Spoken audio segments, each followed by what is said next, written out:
fuel, or the cost of fuel, is something that affects us all. It affects the fixed costs for agriculture, it affects the fixed costs and the overheads for post offices, and it also affects the fixed costs and overheads of the hauliers who are bringing in the material to rural areas, and they push up their prices. So it's got this inflationary element built into it.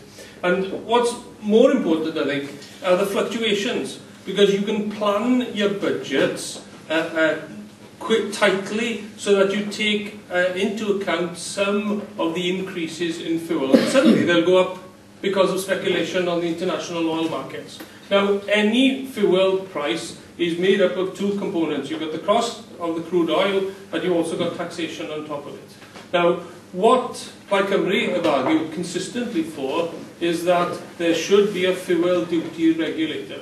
So if the amount of, or the cost of fuel, the crude oil goes up, then the tax take should come down.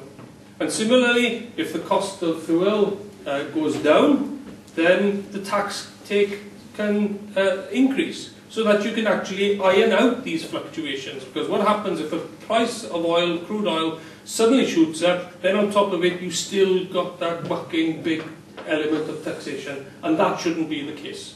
Right? And we've argued consistently for this, and I think we're gaining ground.